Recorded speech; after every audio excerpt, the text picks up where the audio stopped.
yang dicari adalah bagaimana untuk menghasilkan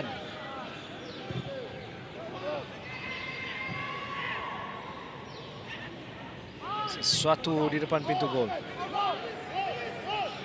Oscar Ribas masuk ke dalam.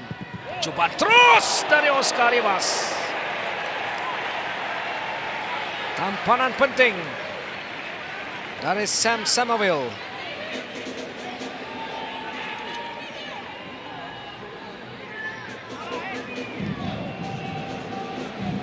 Satu tampanan penting.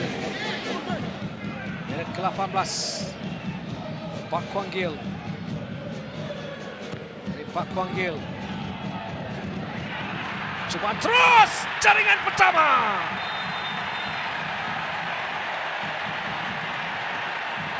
Namun tidak disahkan. Kedudukan offside. Apakah VAR akan berlaku komunikasi di bilik VAR? Ini aksi yang menyaksikan memungkinkan sedikit apakah bola itu terkena Mali Jasuli ataupun tidak. Agak kazen untuk Oscar Ribas. Ke belakang. Syami turning dari Akazet. Cubaan untuk JDT. Di depan dengan jaringan pertama dari AG Akazet. Satu teknik yang menarik. 43 minit mereka menanti. Tampanan kemudiannya. Ledakan berpunca daripada Sami Safari. Empatan terus. Masih lagi Marcus. Ke belakang untuk Nacho. Marcus Guillemé. Dia masuk daripada bahagian sisi. Hanya memerlukan tapping untuk Sam Somerville tewas buat kali kedua.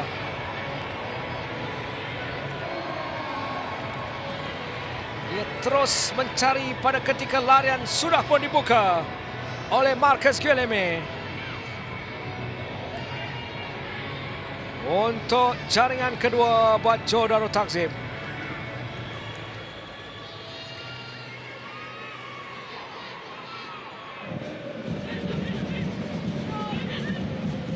Laksan.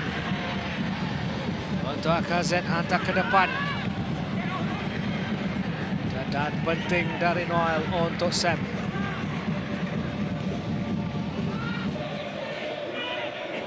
Recovery yang begitu pantas dilakukan oleh pemain-pemain pertahanan pasukan Melaka.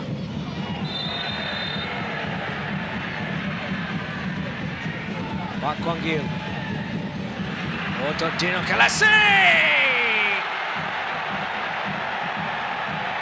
Yang dinanti akhirnya tiba menerusi Dino Kalasik untuk jaringan pertama buat pasukan Melaka. Berpunca daripada hantaran Pak Kwang Gil, seolah-olah dia mau melepaskan, menghantar bola ke depan. Namun through ball yang menarik mencari Dino Kalasik. Satu sentuhan diperlukan untuk menewaskan Shihan. Oscar Ribas. Apakah sepakan penalti? Las. Ada tarikan dilakukan sedikit oleh Noel. Ke atas Haji Mujagik.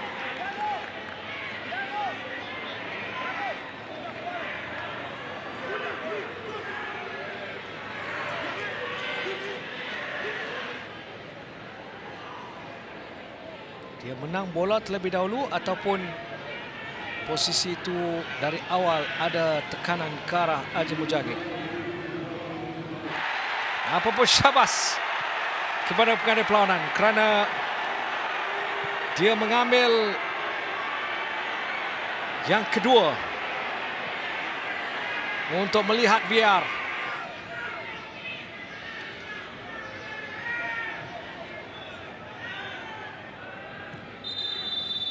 Tiupan whistle pengadil perlawanan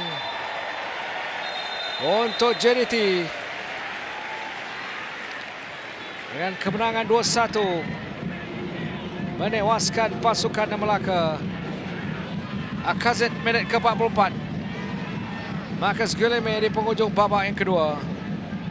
Daniel Kelasic minit ke-73 untuk Stadium Hajabat berakhir dengan JDT 2 Melaka 1.